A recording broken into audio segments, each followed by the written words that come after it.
Call to order the Wednesday, April 19th meeting of the Lake Havasu City Airport Advisory Board. Please join me in the Pledge of Allegiance. I pledge allegiance to the flag of the United States of America and to the republic for which it stands, one nation, under God, indivisible, with liberty and justice for all.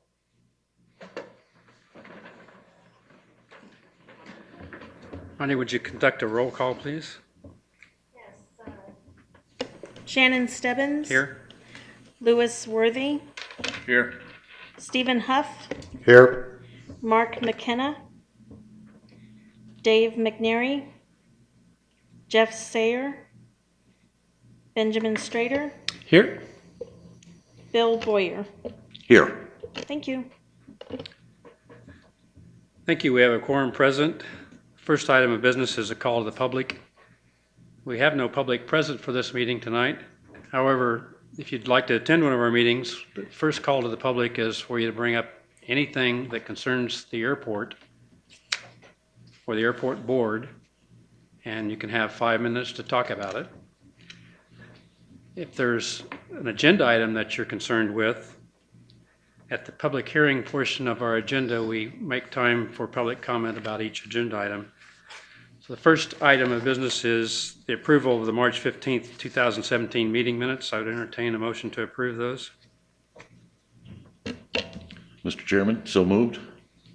Second. Nice. Second. Sorry. And third. Anyone opposed? Minutes are approved. Next item is the airport supervisor's report. We'll turn it over to Mr. Johnson for that. All right, I'll be somewhat long-winded, so bear with me on this.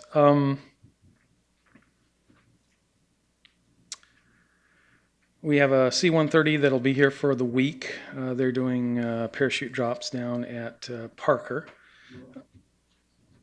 And we will have a number of military helicopters transitioning through the area buying fuel at our facility. You'll note you all have a handout, I believe. Bear with me here. The handout ties to some difficulties that we're having with the city budget. That being the case, we have reprioritized some things. And since I have way too many notes, I'm just going to do this from memory because this is driving me nuts. In essence, what you're going to see here is due to some budget difficulties, we've cut the airport budget somewhat. We have an electrical vault grant that we are going to continue to go after. We have a foreign object debris and drainage grant with ADOT that we'll continue to do. Both of those will be worked on this summer. Beyond that, you're going to notice that a number of projects have been put off some years. We anticipate next year going after an airport master plan for the facility because ours is 10 years old. And then after that, though it doesn't show on your list, there could be a year there where we don't have any grants through FAA or ADOT and then move on to that. And you'll note that the project timelines here have gone out into the future somewhat. So that's what this gives you a sense of.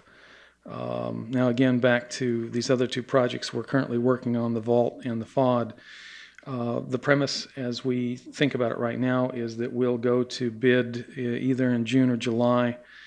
Be offered grant. Well, actually, the state's already offered us grant and be in construction later this summer. And I apologize for skipping around here. The air coop group will be in here the next 4 days, so you'll see some air coops out at the airport.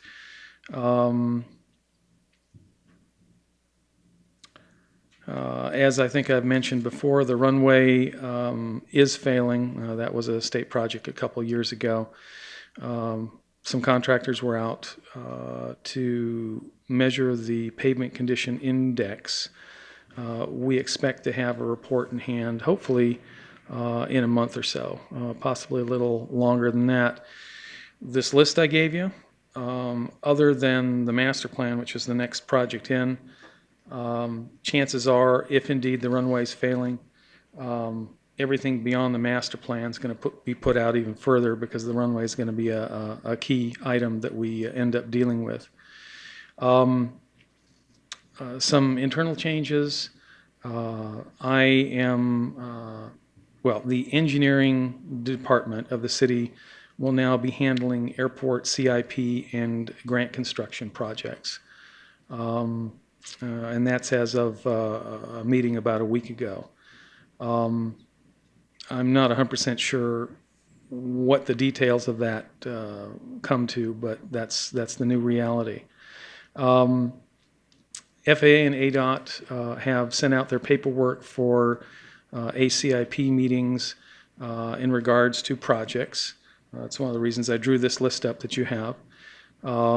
We have 3 months to meet with them, so I'm attempting to schedule that. And as I mentioned, the airport budget has been reduced, and that's given some budget issues with the city. Filled out, and I meet with on the 27th of next week, the ADOT Aviation System Plan Survey. About it's roughly every 10 years, they revise their state aviation system plan.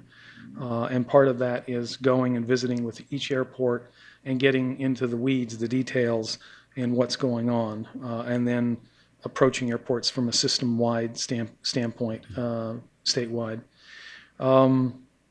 Been working with the FAA, both the airspace people in Renton as well as the FSDO, in regards to some operations of a non-radio hang glider that soars up to 7,000 to 5,000 feet over the lake and over the city. Getting a real interesting education about airspace and ultralight vehicles, which is a science in its own right, which I don't profess to be any expert in. But as I say, it's been interesting. Hangar 24, the restaurant out there at the airport, they have sent in a request to sponsor an airfest in October here at the airport, which I believe is probably either an air show or something of that nature. So we'll be working on that as well. And I think that covers everything in my report. Any questions from the members of the board? Okay, the first public hearing on the agenda, it says approve a draft airport vision statement. Actually, it's discuss draft airport vision statement. Mr. Strader was the head of that committee, I think. Do you have any update on that? I'm sorry, I don't at this time. Okay. The next, does any other board member have any questions about this? Airport vision statement is just what it says, a statement to go at the head of the master plan that Mr. Johnson just talked about, which will start on in fiscal year 2018. And that's just a goal for the master plan. The next item is discussion of local application of new FAA hangar use policy. And the reason this is on here in hopes that we would have airport tenants here that we could discuss this. The draft, I believe that the draft Lake Havasu policy is in for review at this time, which mirrors the FAA policy, which goes into effect in June. So as far as I know, we're continuing forward with plans to have a mail out to each tenant on the airport that this might possibly affect, and also host meetings at the airport for the airport tenants to discuss the hangar use policy with the intent of rolling it out and enforcement of it in June. Is that correct? Possibly enforcement will be a little later than June, and I have a wee bit of information I can add to that. The Arizona Airport Managers Group will be meeting late in May up in Prescott, and there is a session on the hangar compliance policy update where the FAA will attempt to address a number of questions, some of which I'll just rattle off.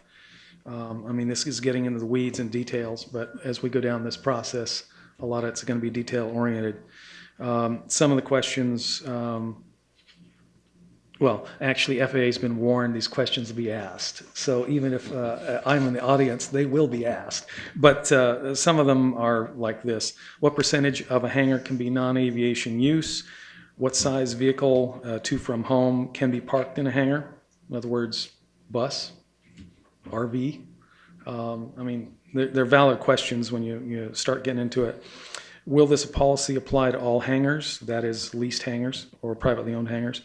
What requirements will the airport district office have to allow temporary non-aero use? Do they have examples that have been okayed by FAA with whatever requirements FAA has for that kind of use that an airport would have to meet with or its tenants would have to meet with? Can small or full-size drones be parked in a hangar? Can model aircraft be parked in a hangar? Can bulk household storage be in a hangar? What's an active aircraft? Home-built aircraft are allowed in there. Repair and modification is allowed as well. What's the time? What's a viable time for that? Indefinitely? 2 years? 6 years? Will this policy extend to shade ports and other structures on airport property? What's incidental use? And as the chair outlined, we have some guidance into legal, and hopefully I will get together with them either this week or next. We'll finalize that and then come up with a relatively simple brochure to send out to our tenants in a mailing, and then start scheduling meetings.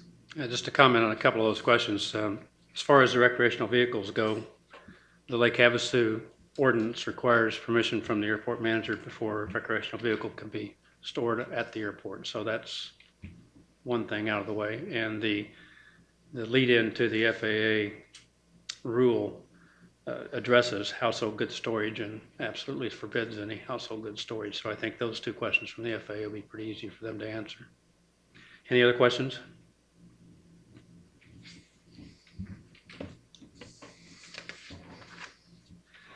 Okay, the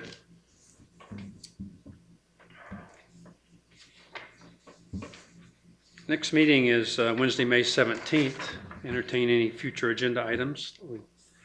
One agenda item that was carried forward from the last meeting that was asked by Mr. Shee to be put on the May meeting was a presentation from the budget department on the airport budget.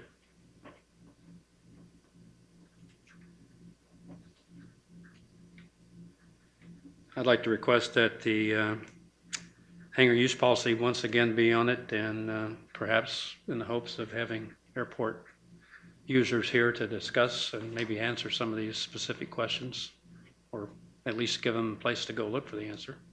And we'll work on getting you copies of whatever the mail out's going to be prior to us mailing it out, as well as our homegrown policy.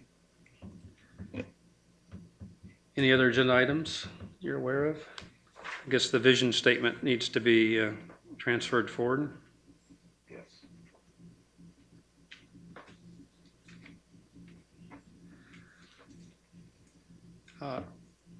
I've had a occasion to walk some of the ramps at the airport over the past couple of weeks. One of the ramps is where your airplane is parked, and there's a lot of huge cracks developing, and they're even worse towards the area where the cargo aircraft are parked. So I'm particularly concerned about the part of our budget that is going towards maintenance items. These aren't items that I don't believe that we can get a federal ARDOT grant to fix at this time, but they certainly are going to need some maintenance attention very quickly before we start losing some of the ramp.